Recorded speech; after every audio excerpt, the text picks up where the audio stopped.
we go live?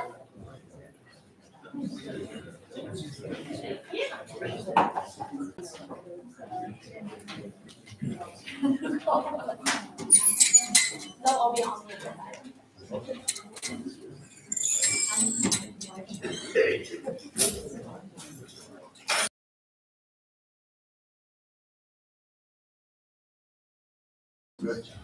Good evening. Welcome to the October 23rd Board of Aldermen meeting. I now call this meeting to order and would ask everyone to rise and join me in the Pledge of Allegiance. Pledge allegiance to the flag of the United States of America and to the republic for which it stands, one nation, under God, indivisible, with liberty and justice for all. Thank you. I would ask the city clerk to call roll for attendance. Alderman Eben. Here. Alderman Francisco. Here. Alderman Hughes. Here. Alderman Kinsella. Here. Alderman Murphy. Here. Alderman Schwer. Here. Alderman Weezahan. Here. I have Alderman Allen is absent, Mary is presiding, and we do have a quorum. Thank you. Regarding the minutes from the October 9th meeting, I seek a motion and second to approve. Second. Any discussion or amendment? All in favor, say aye. Aye. Thank you very much. I believe there are no public hearings for tonight and no appointments. I would recognize the board's opportunity to provide reports.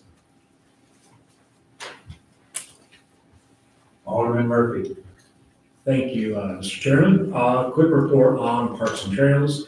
The Clayton, Trace, and Longview trails have been resurfaced, and we're looking forward to seeing everyone potentially on Thanksgiving morning before all the turkey and the goodies and all that to join us for the turkey trot. That will feature a 3-mile run at 9 a.m. and a half-mile kids run at 10 a.m. all at Longview.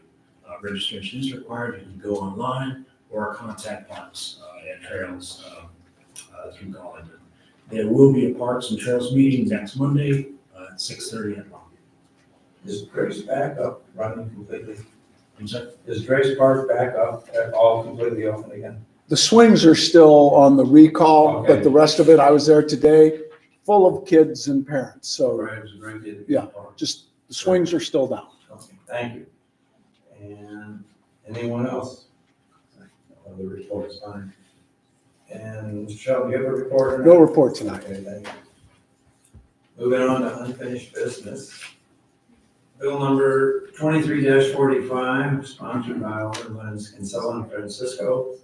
Without objection, will the city clerk read the bill for the second time?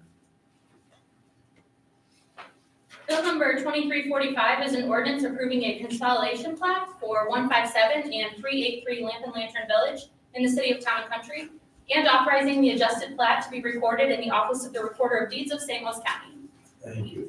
Seek a motion and second to approve. Second. Any discussion or amendment? I would ask the city clerk for a roll call vote. Alderman Kinsella. Aye. Alderman Murphy. Aye. Alderman Francisco. Aye. Alderman Weezahan. Aye. Alderman Eben. Aye. Alderman Schwer. Aye. And Alderman Hughes. Aye. The bill passes unanimously and becomes ordinance number 4591. Thank you. Next, bill number 23-46, supported by Aldermen Hughes, Schwer, and Even.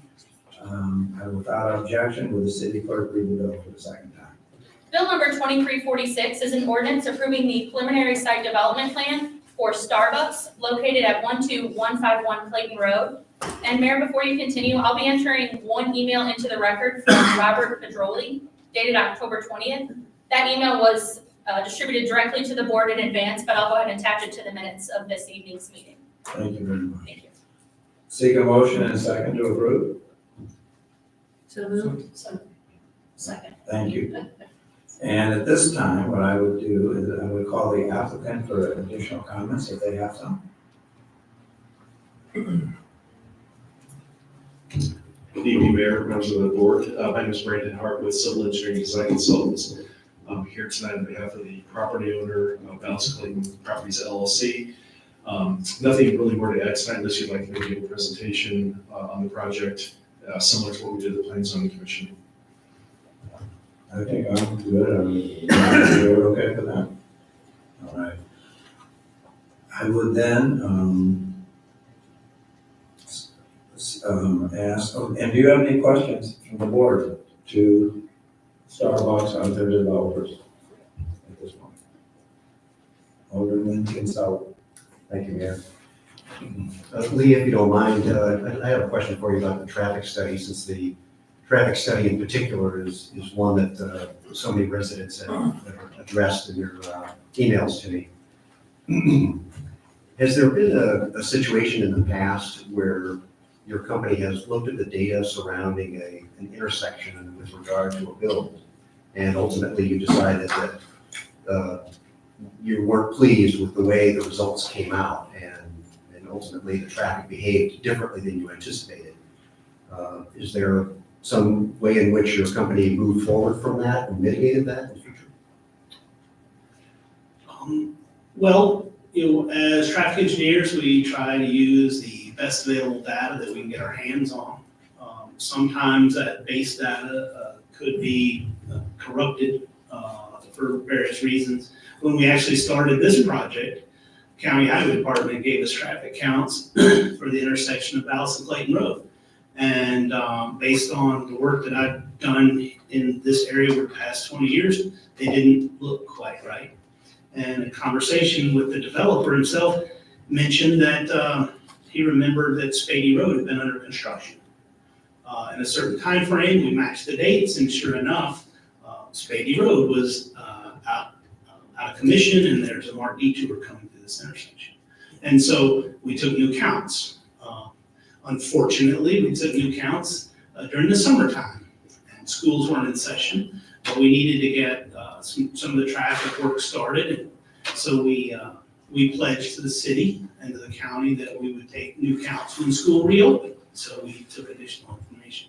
So having good data is important for us. From time to time, things happen in the region. For instance, that you may all recall, MoDOT decided that it would be a lot easier to rebuild I-64 if they closed it, so that the construction could go quicker and that construction workers would be out of harm's way.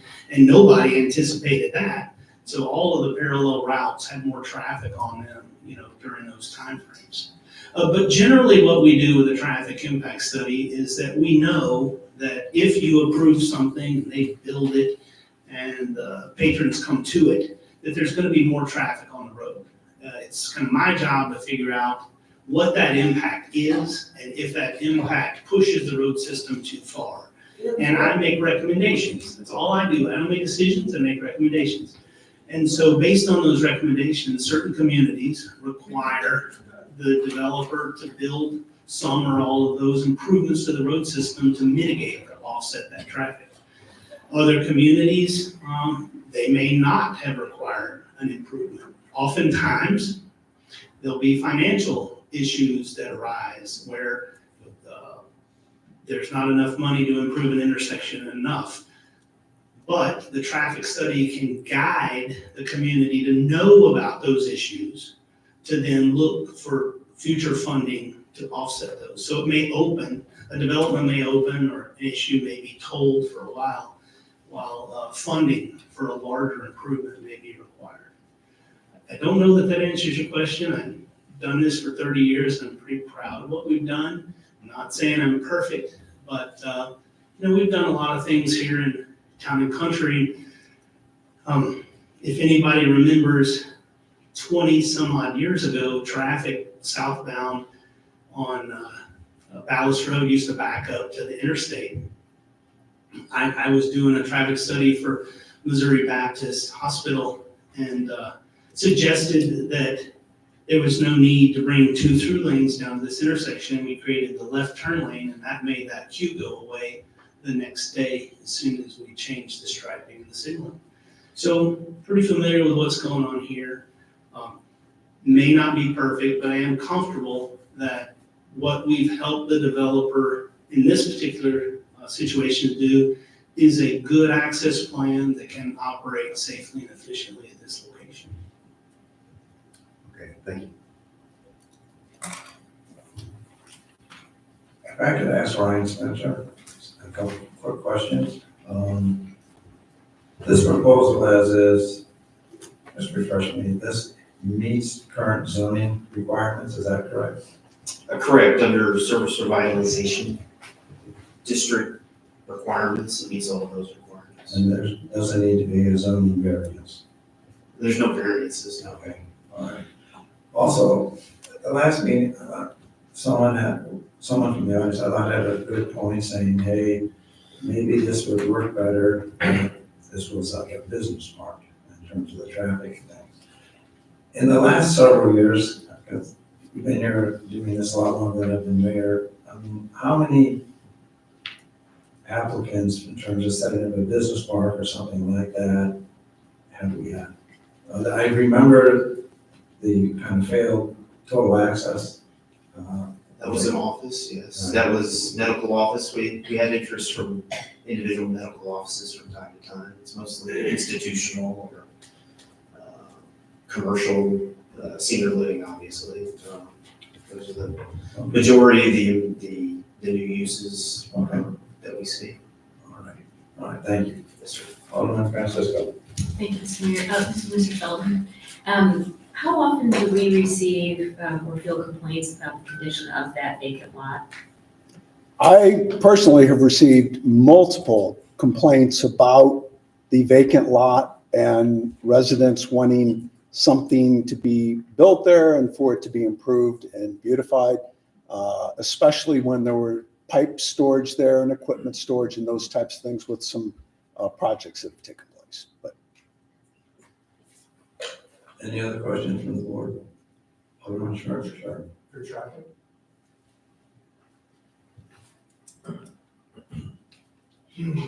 I know you stated your history. Have there been any situations where you found something not safe? Sure, all the time. And we recommend offsetting measures. So one of those is, that's commonly addressed is sight distance or visibility.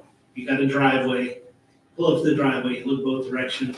Can you see far enough down the road to safely pull out? And a lot of times, there might be landscaping on an adjacent neighbor's property. And that neighbor may not be willing to allow changes on their property. So, those are duly noted items. With all of our recommendations, we make those in accordance with the nationally approved standards. So any recommendations that we throw out, would meet applicable standards. And the second question, the trip distributions, it says, it's an increase of about 20%. Is that a mid-rate, is that like an average of 20% or at minimum 20% that's the traffic is gonna increase? It said, surrounding road network is anticipated the distribution new site generated trips would be 20%.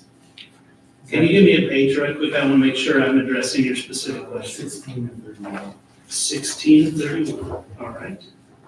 And 20%, Is that, you have to try that increase or increase of 20% for the trips generated, right?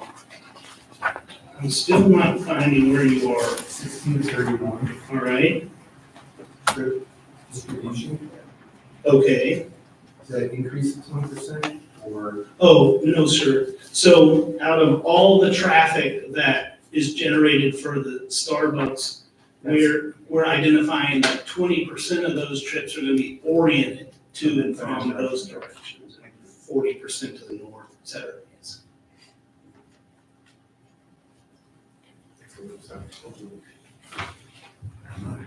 Okay, well, we'll take public comments. And first is Mr. Mark Broccoli.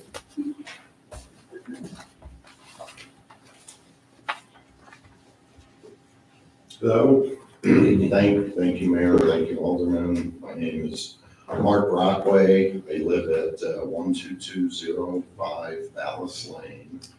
I'm a trustee of Ballas Lane, which is the first street south of Clayton off of Ballas. So in speaking with many residents on our street, the biggest concern we have is the limited ingress into this business. There's only one way in, and that's off of Clayton Road. So anybody coming from any direction other than westbound on Clayton has to make a left turn into this business. People coming south on Ballas from 40 have to make a left and then another left. People coming east on Clayton, south or north on Ballas have to make a right. And the way they have proposed the traffic study, which was done in the summer when visitation and new hour were not in session. The new gas convenience store that's about to open was not operational at that time. So, the first thing that everybody on our street said, they feel there should be another traffic study performed when the new gas station convenience store opens and both schools are in session. The other thing, we've lived on that street for 27 years, and everyone who lives on our street or any of the streets south of Clayton Road, off of Ballas, know if there's a small situation on 270 northbound, everybody gets off at Manchester Road and goes to Ballas to come north to 4064 as a shortcut to avoid whatever the situation is on 270. We've seen the traffic backed halfway or more to Manchester Road going northbound whenever a situation like that occurs. So the fact that Starbucks, obviously, when they did a traffic study on that, they wouldn't want to put a store there if they didn't know there was a lot of traffic at that intersection. And, by them being there is going to make more traffic at that intersection. So the concern that we have is it possible to add a through eastbound lane from Ballas Road to the entrance to the New Hour School, that anybody just wanting to go east and not go into the Starbucks would have a throughway, to go through. Logistically, I don't know if that's possible. There is room. It's a sidewalk by the office building that's right at the corner. There's a bus stop, but it seems like there's room behind all of those things that the street could be widened. And then the last question that we would have, if you decide to approve this project as the situation stands and it turns into a traffic nightmare, what options do the city, the residents have to remedy that? Would Starbucks be willing to pay for off-duty police officers to direct the traffic during peak hours of operation to mitigate it, or does everybody just put their hands up and say, it's a bad situation, but it's there and we have to live with it? Those are my comments. Thank you. Thank you for coming up and giving. Next is Amy Hinder.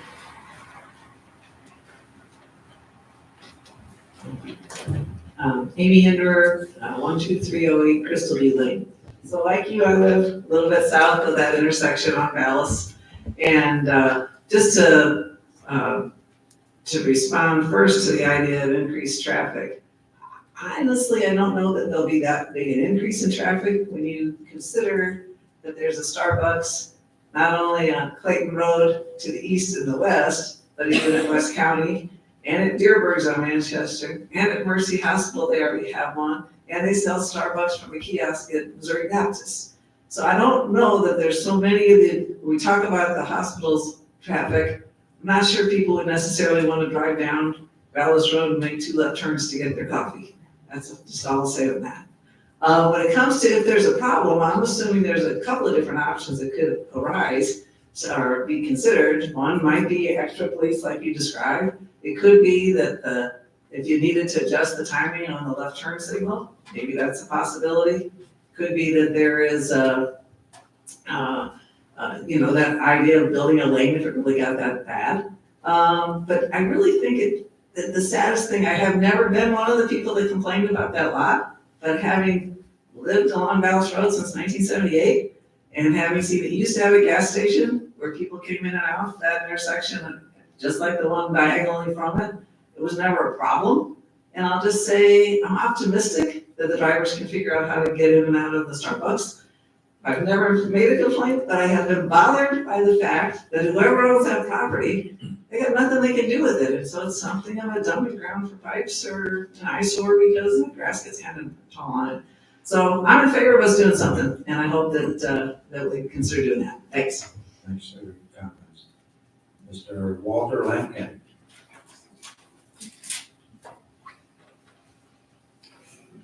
Good evening, everyone.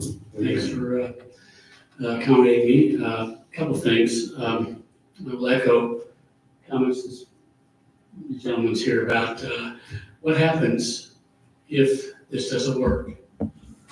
What are the fixes that you all can come up with? I'm not sure extra police will be a help. There's really no room to widen the road either way on Balance or Clayton Road. So then what? You're not going to be able to ask Starbucks to shut down. Thanks very much. To the comments by the traffic study, quote was, what we've helped the developers do. Yeah, I'm more worried about the people who live in town and country than what the developers do. And the traffic study was done this summer, as you know. No schools in session. And so here we are again. I know I've read it, I've seen what they did, the addendum, but it doesn't really speak to what the traffic is. I know because every morning during the week, I get up, I come out on Clayton Road, and I try to turn left on Balance. It's bad enough as it is. This is not going to make it any better because people turning left, going north on Balance, will be then waiting for someone who wants to let someone out of Starbucks or more than one or whatever. This is going to be a traffic backup, and it's not going to be good for anyone in the whole region. I think that's my comments in my 3 minutes. But again, I will ask, what is the resolution if this traffic study is wrong? How do you turn this around? Thank you. Mr. Lampkin, can I get your address for the record? 2724 Turnberry Park Lane. Thank you.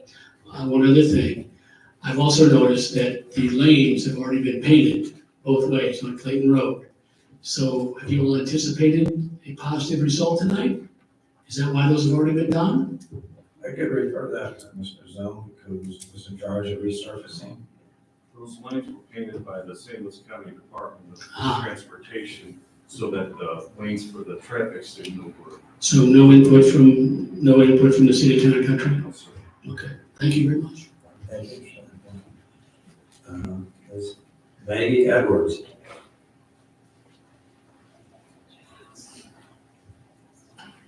Hi, so I live at 12315 Dallas Lane, and I appreciate you putting this together. But I totally not happy with Starbucks option, so I'll just be right out with that. What are the other options that have been applied for that corner, other than Starbucks? Like it was brought up, we have about 20 within about a mile radius of Starbucks. Do we really need another Starbucks? Right? Hospital traffic. One, I think it's very dangerous to put a high traffic retail store in there when you have hospitals I also noticed there's school buses that are also trying to use that intersection often. We have the Viz traffic, we have the new gas station traffic. There's no sidewalk to get to that Starbucks, so it has to be driven to.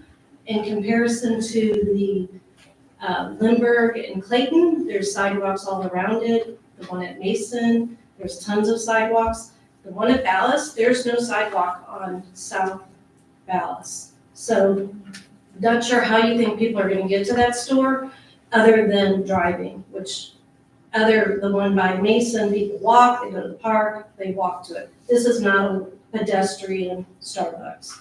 So I think that's gonna cause a problem. If people do try to cross the street to get to it, I guarantee you there's going to be some serious, thankfully the hospitals are half a mile away, but seriously, I think that's very dangerous. I tried to even walk, to take a walk, and that intersection is so dangerous. I don't let my kids cross it. So anyway, also the other question is how many customers do you expect per hour? I'd love to know that. The return on investment, like why are we doing this? How much money are we getting out of this? Is this like extra? We don't know that we need it. What are the hours of operation? I mean, truly a vacant lot is way better than a dangerous retail store of traffic. So that would be my thing. And I just was wanting to let you know. If you have any questions, holler out. Thank you. The only point I do want to make is that we have a legal obligation when someone brings forward an application to analyze it and let it go forward. We would really not like a situation where the city staff or the board, without any kind of public process, can say, no, we don't like this, you just can't even bring it forward. And that's frankly illegal. I would check with our city attorney. But when an applicant brings forward an application for a business, by law, we have to let that come forward and have it go through the process, which is particularly review board, planning and zoning, meeting with the city planners, and then finally through the board of aldermen. But that's a process doesn't have a lot of flexibility in that the applicants have the right to bring something forward, and I think we're all better off that one person or a small group of people could just tell an applicant up front, forget it, we don't want you. That's just something that's not in the realm of what we can do. Okay, well, what other applicants have applied to build on that property? I'm assuming someone else has applied in the last 5 years that it's going to be vacant. Fairly certain in terms of one that, and I will ask Bob Shelton, who's been here longer than me, that the only one that I know that actually got to a process of P&Z was Total Access. That's the only one I'm familiar with. Ryan, is that correct? Total Access. Was it Tim Horton? In the last 5 years, In the last 5 years, it would be the Total Total Access. Access, Prior to that, it was the Tim Hortons. That was 2015. 2015. Tim Hortons got for similar reasons. And can I address a couple other points? Sure. The hours of operation are 5 a.m. to 7 p.m. and there's a 6-foot sidewalk on the west side of the building that will then, there'll be a crosswalk across to the south of Tyne Clayton Trail. So it has pedestrian access. But how about Dallas? There's no sidewalk on Dallas. There's a sidewalk on Ballas on the west side. So, That's a whole other, that's not Starbucks. I understand, but how are you gonna get, Okay. how are you gonna get to that? It's citizens to be heard, not. Okay, I'm just saying, how are you gonna get to that from the south? And then, okay, so I understand that. So we basically have only have one applicant for that Correct. right now.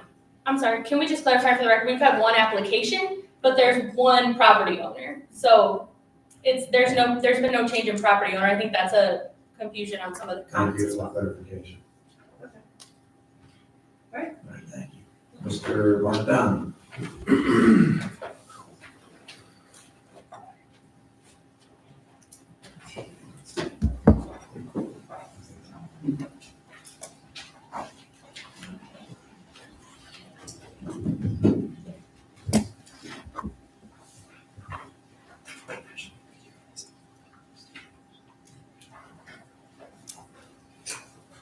My name is Mark Dunn. I'm a resident at 12302 Crystal View Lane, which is 3 streets south of Dallas.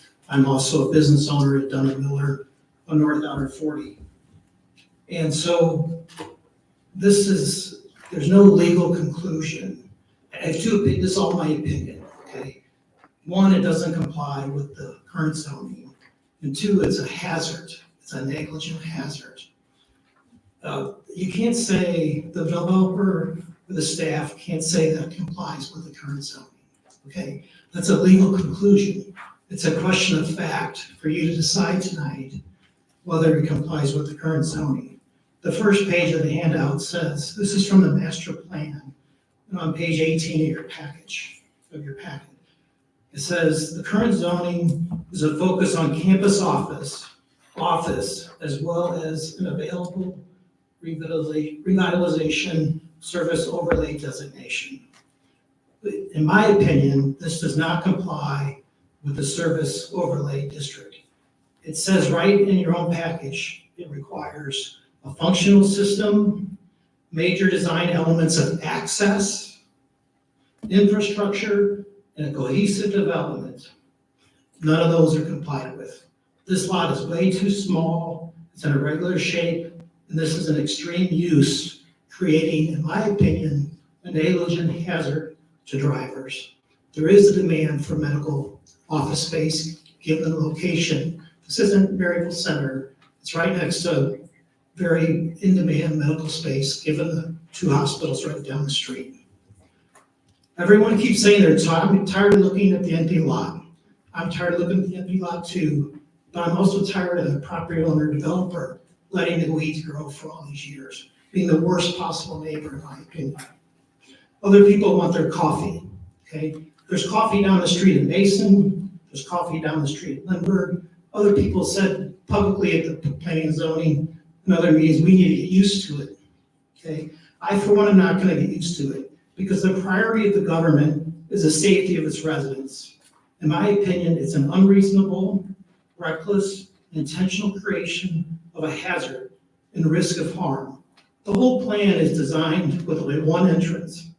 The prior Sleepy gas station had 3 pumps, 3 service bays, and 3 to 4 entrances. There's a picture on page 23 of your packet. The prior total access urgent care had 2 full access driveways, and that's page 5 of the A22-23 traffic study. This one entrance purpose is to stack and serve as many customers as possible. They said in the package, and the developer said before, stacking 19 cars on the property in an upside down J for a dual drive-through, plus cars to stack and queue on eastbound Clayton. Go up and look right now, tomorrow, with the new painted lines. People will be driving right into cars going east or west on Clayton, trying to go southbound Apple. Now, so only like a car and a half distance between the 2 yellow lines and the 1 yellow line. You literally, well, you have to see the new striping. The other documents in the exhibit have drawings with the lines that haven't been updated. They're very misleading at a minimum. So the most, there's gonna be 1 to 2 cars there, and that doesn't include, they're intentionally stacking cars on Clayton. But it doesn't, if you go up and watch, cars get into that turning lane before the turning lane start. They start to get in while it's still 2 lines. So it's an incredible hazard. The county sent a letter saying that they understand that there's a likelihood that through movement queue length on westbound Clayton Road at Ballas will, not may, like the staff report says. It doesn't say may. It says will. It's in quote, block vehicles on eastbound Clayton Road from making a left turn into the new development. Then they kick it to you guys and say, it's up to you. So God bless you guys for serving. Everyone in this room respects you. I do, and the former aldermen and the staff. But here, the county's kicking at you because they're saying right in their own letter that it will interfere. So there's been 15 accidents in the staff report. There's been 15 accidents at that corner in the past 2 years, before the Food Mart opens, before Starbucks opens. You have all these schools, you have visitation teenage drivers, right? 4 or 5 girls in a car going to get coffee. You have New Honor Special School District, traffic, buses. When I go look at that property, I turn around in New Honor's parking lot into their entrance, just like everybody else is gonna do. The children's choir, the St. Louis Children's Choir is right there. There's a church right there. Parkway United School is there. And the Parkway bus going to Mason Ridge comes right down Bells Road. There's 2 major hospitals with ambulances and other emergencies. And I'm not gonna stand by and let people tell us to say that customers will just move along if it's too crowded, okay? There's no drive-throughs anywhere else at the other 2 locations. If they don't wanna get out of their car, they're gonna come here. We're talking about 70-something cars in an hour just going through, not even talking to drive-up people. 3 minutes. Thank you. So safety has to come first. Mayor, thank you for letting me finish. It was my pleasure. Thanks for your comments. I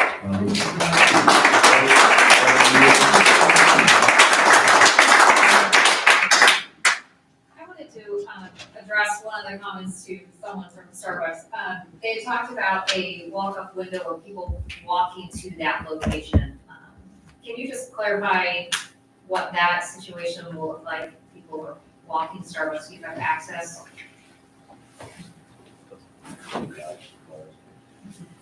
Kylie Anchor with Starbucks, and I'm a 30-year resident of Town and Country, so not just with Starbucks.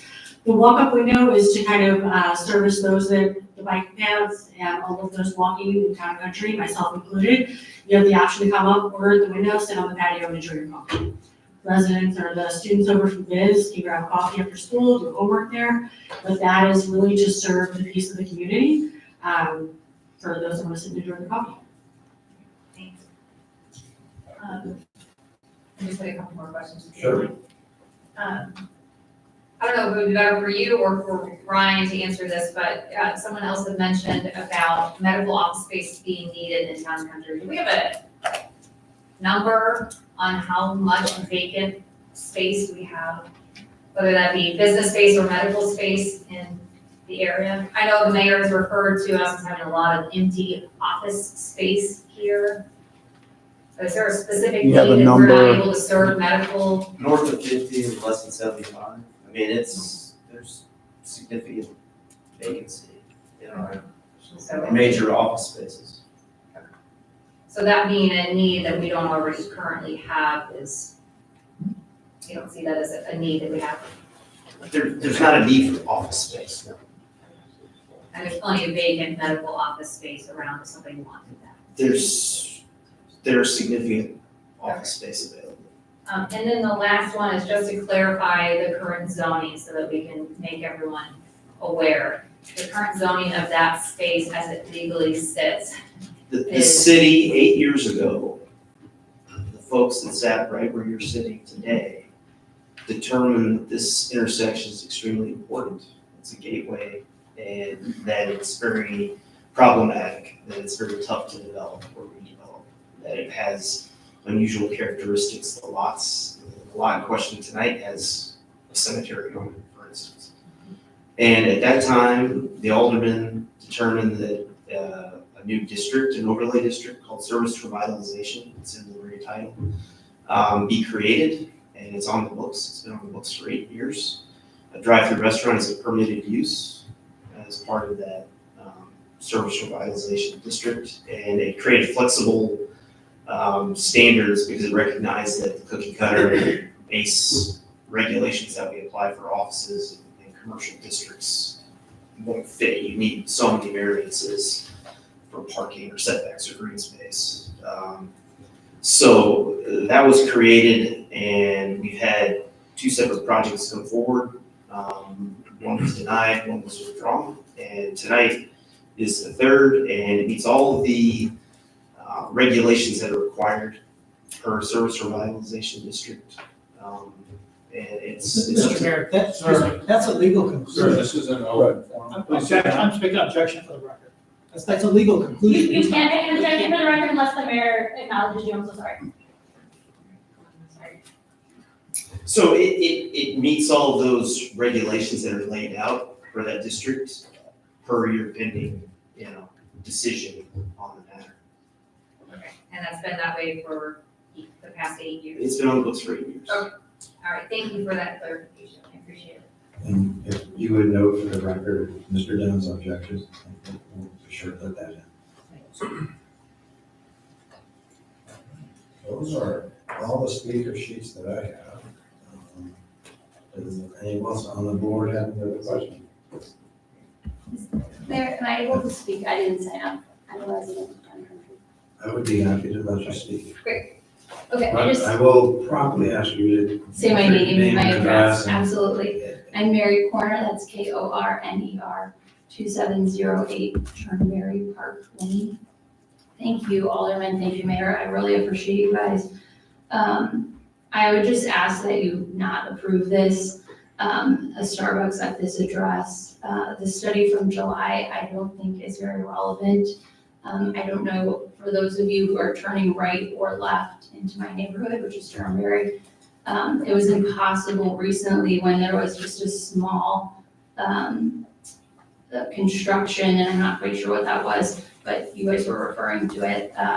It was taking me several minutes to turn out. The turn lane was blocked all the way past my neighborhood, and no one was allowing me to turn into either the turn lane or the lane going east on Clayton.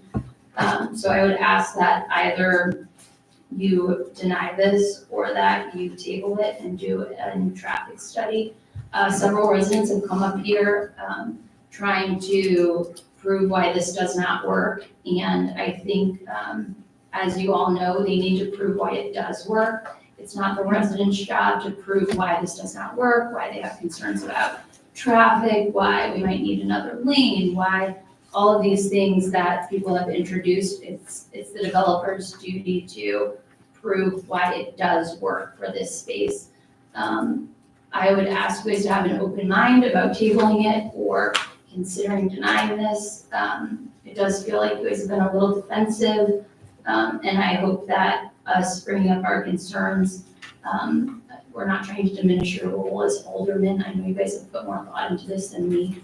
But I do think that that study simply does not work. Also with Starbucks, they prefer standalones.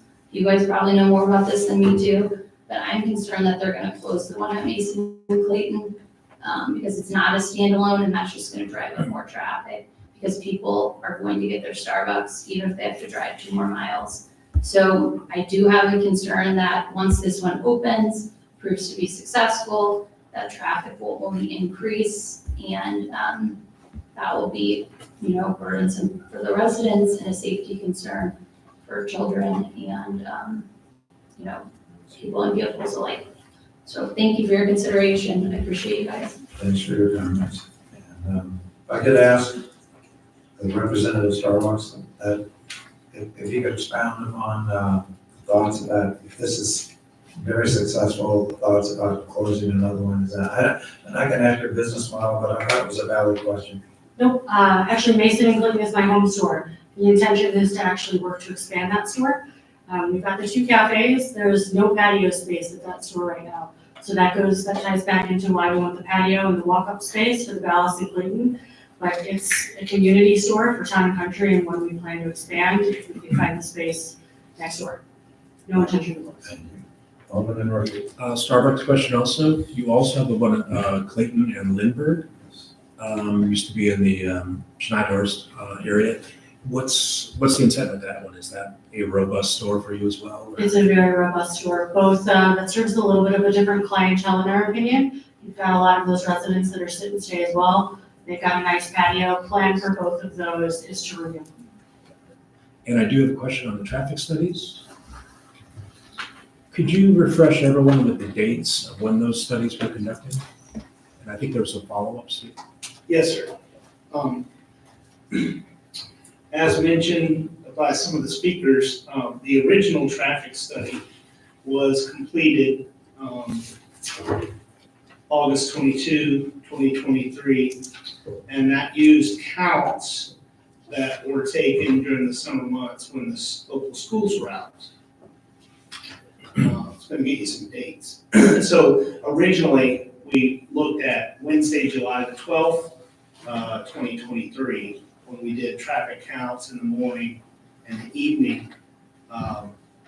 And we knew that we would need to go back, and it was agreed upon right from the beginning that, yes, but we wanted to have an idea of what was going on.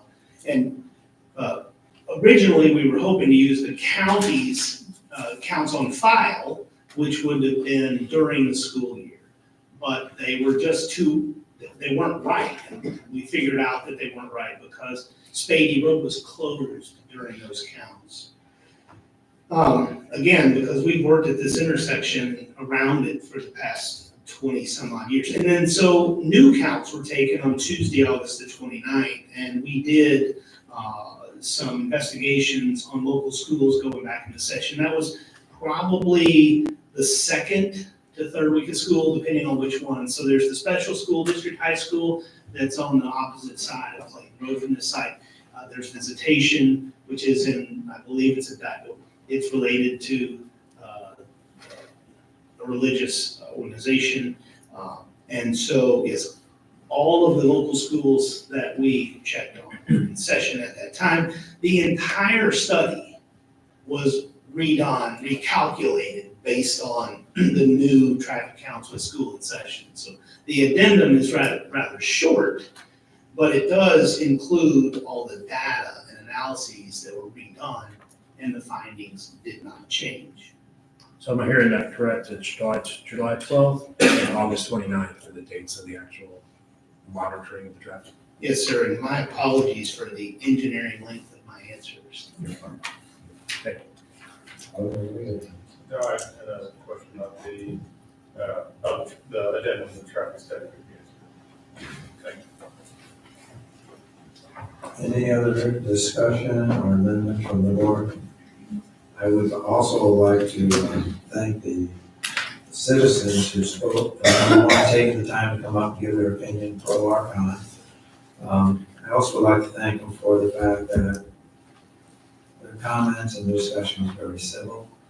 I've had a few times in here, more P&Z meetings that civility did not rule the day. So I thank people for their very civil approach. I do indeed. At this point, if there's no other discussion or amendment from the board, I would ask the city clerk for a roll call vote. This is on the motion to approve the bill. Right. So everyone's on the same. Alderman Schwer? Aye. Alderman Francisco? Aye. Alderman Even? Aye. Alderman Kinsella? Aye. Alderman Murphy? Aye. Alderman Weezahan? Aye. And Alderman Hughes? Aye. The bill passes unanimously and becomes ordinance number 4592. Thank you very much.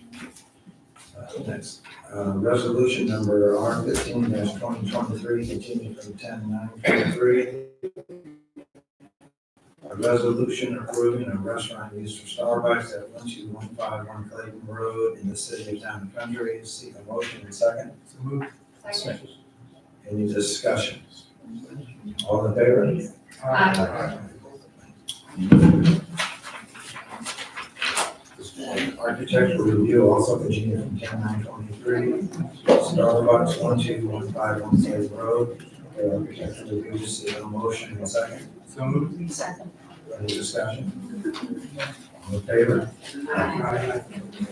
Next, bill number 23-47, sponsored board as a whole without objection. Will the city clerk read the bill for the second time? Bill number 2347 is an ordinance amending Title I, Chapter 110, Mayor and Board of Aldermen of the Municipal Code by the addition of Section 110.105 relating to procedures for issuance and enforcement of subpoenas in furtherance of Board of Aldermen proceedings. Seek a motion and second. So moved. Second. Any discussion or amendment? Ask the city clerk for a roll call vote. Alderman Francisco? Aye. Alderman Murphy? Aye. Alderman Kinsella? Aye. Alderman Weezahan? Alderman Schwer? Aye. Alderman Hughes? Aye. And Alderman Even? The bill passes unanimously and becomes ordinance number 4593. New business, bill number 23-48, Seek a sponsor for the bill to have Alderman Louisiana. Without objection, the city clerk read the bill for the first time. Bill number 2348 is an ordinance authorizing the city administrator to execute a software agreement with Frontline Public Safety Solutions for the provision of a field training platform for use by the Town and Country Police Department. Thank you. Bill number 23-48 continues the meeting of Monday, November 13th, 2023, for second reading and consideration. The warrant list is in the amount of $334,147.07. I seek a motion and second to approve. Second. Any discussion or amendment? All in favor, say aye. Aye. I do not have any other business to bring up. We'll open it to the Alderman. If not, I will now entertain a motion to close the meeting pursuant to section 610.021 in parentheses 1 and 3, revised statutes of Missouri discuss legal actions, personnel, and attorney-client privilege and communications. Is there a motion? And a second? Second. Any discussion? I would ask the city clerk for roll call vote. Alderman Edith? Aye. Alderman Francisco? Aye. Alderman Hughes? Aye. Alderman Kinsella? Aye. Alderman Murphy? Aye. Alderman Schwer? Aye. And Alderman Luzian? Aye. It carries unanimously, and for the record, the board will not return to open session. Thank you very much. Thank you. Good job. Don't forget the laptop.